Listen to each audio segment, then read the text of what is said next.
All right, guys, welcome to Top Garage. Today we got a beautiful 23. What do you call this?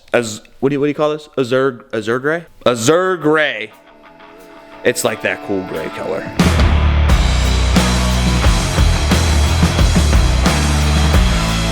And we're doing a couple things to it, such as CCV reroute, S&B Open style intake, customer requested S&S disaster prevention kit. I've never installed one of those. And it's getting a couple other things, which we'll talk on or show here in a minute. So for the S&S disaster kit on the HO, this is the HO Powerstroke. This is the high output. You got to pull the intake manifold. You got to pull the lower intake tube to the turbo. And in order to do that, you have to pull the coolant lines that go to the turbo. So the high output turbo is actually fed with coolant in the compressor cover. So you do have to pull those lines to get the metal intake manifold out of the way. So I already have all that mess done. That's fairly straightforward. If you guys have ever messed with a 6.7 Powerstroke, these on the new ones come off the same way. The only difference is on the high outputs, you got to move these coolant lines, which is very, very simple. It's 2 bolts. They pull straight out of the compressor cover. No tricks, nothing to it. I have the fuel filter housing out of the way, and I already have the CCV box out and the new CCV plugs for the reroute in. So we have a plug right there, which is the feed port, where the drain comes out of the old CCV box. Losing my voice. And then we have the hose adapter that goes on the back side of the valve cover back there, which are both installed. I do not have the hose on yet, so we're going to run that up and over the brake booster, down, hit the frame rail, and run it as far back as we can. I did opt for the longer hose in the kit, on the SPE kit, so we can run that thing as far back to the back of the truck as possible in order to not have that stinky crankcase gas coming out by the driver's side door. So S&S kit is halfway installed. I have the verting part that goes on the CP4 in. This is the part that comes up here and will actually split off to feed the CP4. That's very straightforward. The M prop comes off the top of the CP4, obviously, once you have this all exposed.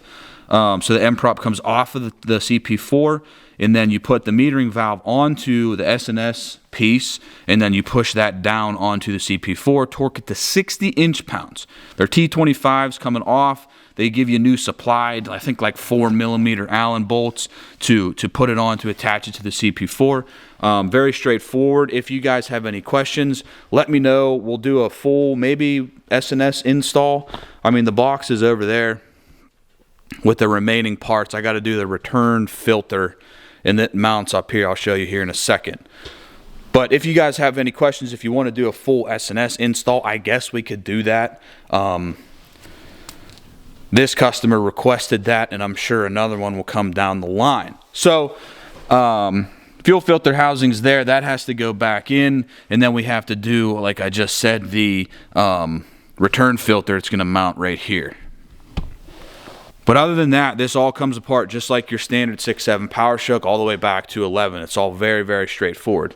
The only two different things were the coolant lines running to the top of the compressor cover. Now moving over to the bench, check out the CCV box on the updated 23 and up Powerstrokes. This is a heck of an upgrade. So I'm not 100% sure. I might butcher this. I don't know. But there's no filter in here like the standard ones. I got one. Hold on. And real quick, let me hop back onto the CP4 kit, or the disaster kit, before I get ahead of myself here. So on the new ones, I think this is all the way from 20 back to 20 and up. They have a molded line that comes off of the return right there. See that hose with the clamp on that hard line? So this is a molded push-on line that goes onto that line. Now, in order to get these off, the S&S directions, they give you great directions with pictures. I heated it up with a torch, and then I grabbed it with pliers and was able to, once you break the initial seal of it sitting on that hard line, it comes right off. So it was sitting in here like this.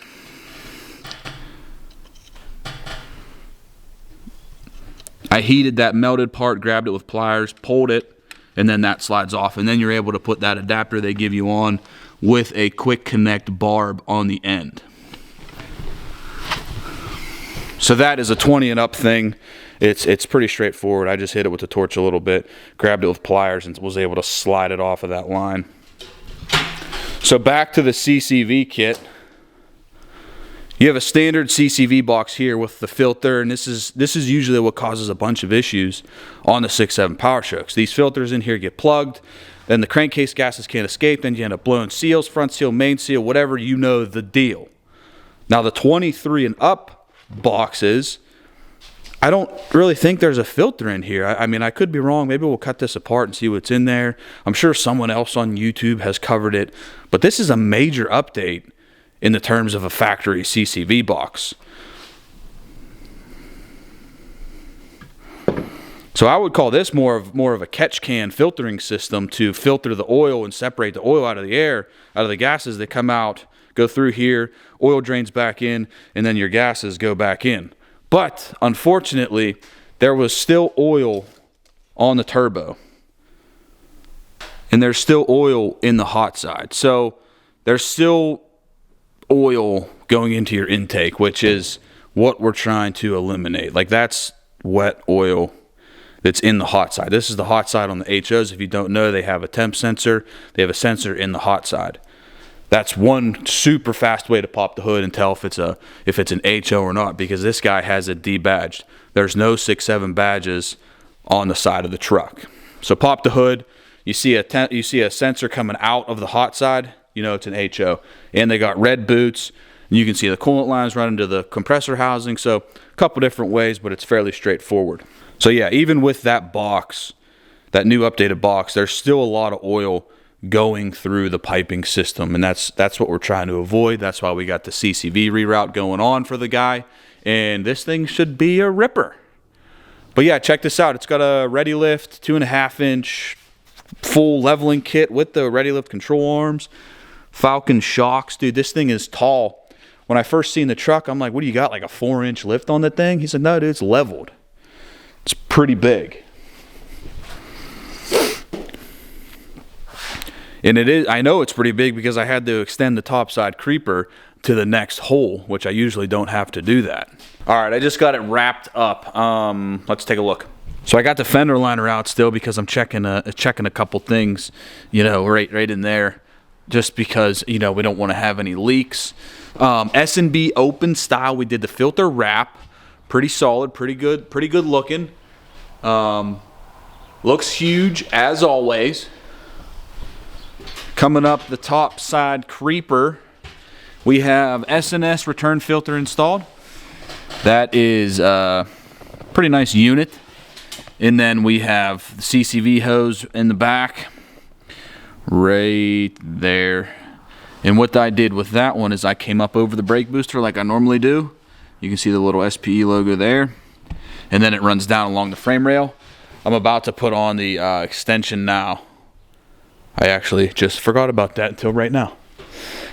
So you can see the intake manifold and everything's back on. Everything's torqued. All the sensors are back in. It's just a matter of taking your time. I filled the coolant up. We got to burp the system. It's gonna need one of those because I had it like drained. I also drained the secondary too. I didn't know if the coolant for the compressor housing, I'm pretty sure that runs off the secondary system, so I drained the secondary a little bit too. We did a nice DPF back 5-inch, so that will be, you know, pretty solid of a sound with the DPF back 5-inch, you know. And what's also cool about the 23s is they are now supported on EasyLink, brother. So we got the EasyLink updating right now.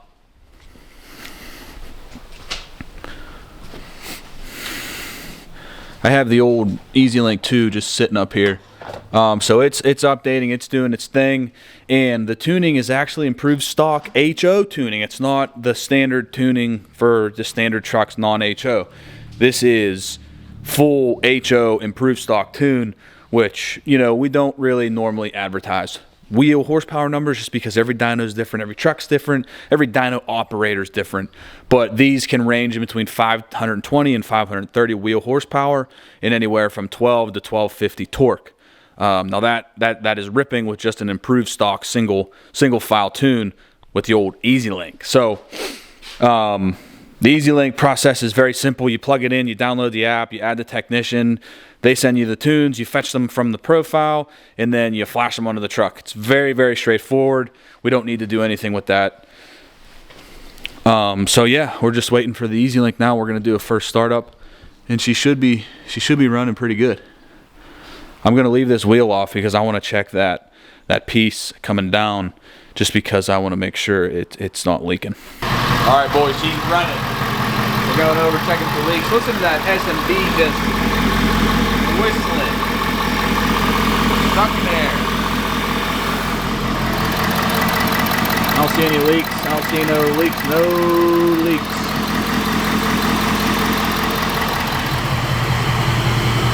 How's the DPF back sound?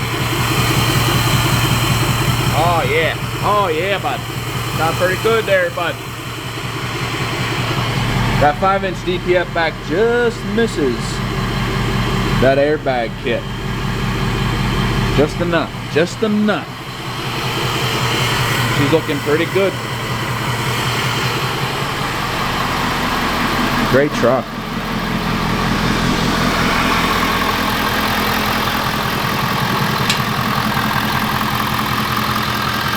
We gotta burp the coolant. The thermostat's gotta open.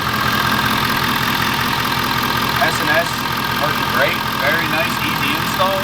CCVs rounded. Intake manifolding.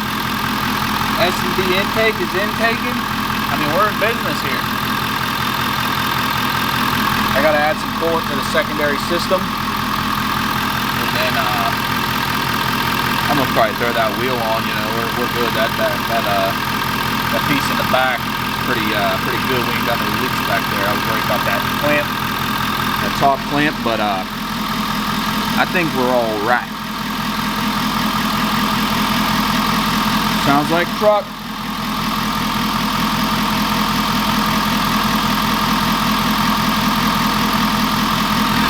What do you guys think?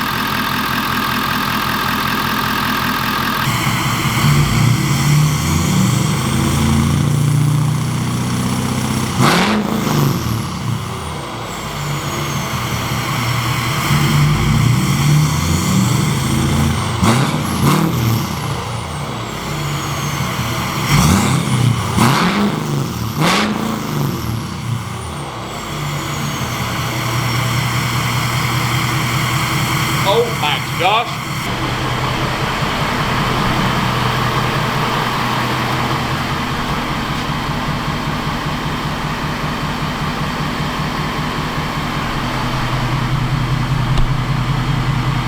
Yep. Yeah, buddy. Good morning. It's the next day. We're letting the truck warm up. We got to top off some coolant. Look at that thing, dude. 23 Powerstrokes. They're actually really, really nice. This is my first time like really getting involved with one. But they are, I mean, it's a 6.7. It's very, very similar to the current past generations of 6.7 Powerstroke, but they're nice. They're really growing on me. I've been contemplating one of the 3 new ones, but we probably have to go Powerstroke. So, check up on the exhaust. It sounds nice.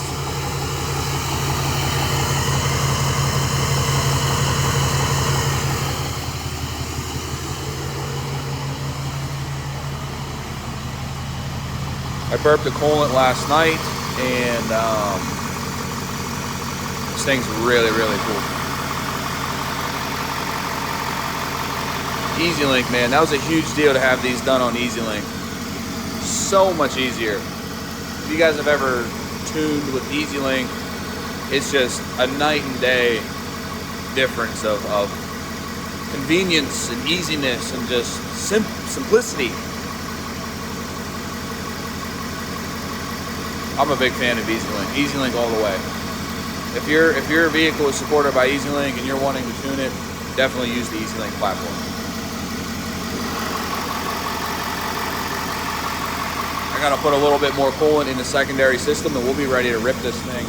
I gotta move some stuff and we gotta get this thing out. All right, boys, here she is. Out of the shop, finally.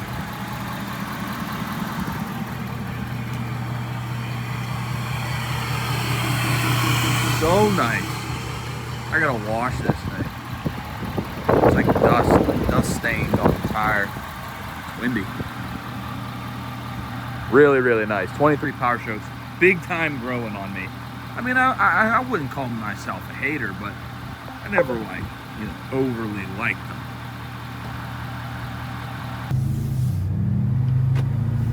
First pull out.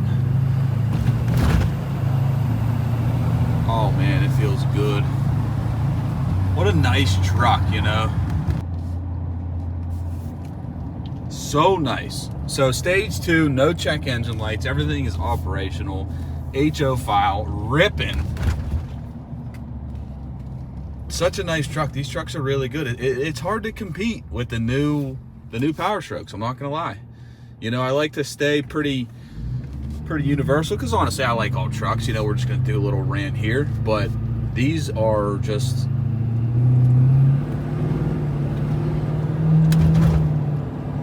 I mean, so much power. They drive really nice. They're really nice trucks. Interior is really nice.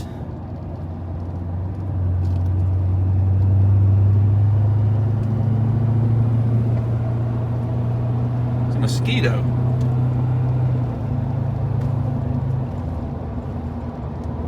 All right, guys, that wraps up today's deal for the 23 Powerstroke. All the parts I used on this truck will be in the description below. So, you know, intake, CCV, disaster prevention, stage 2, whatever you're looking for, it will be down there linked. And the truck drives flawlessly. I'm gonna put some miles on this thing. And if you have any questions on this, drop a comment or shoot me an email. It was kind of a pain, but not really. Just a few extra steps that were needed to take. So yeah, all right, that's it. I'm out. We'll see you guys on the next one.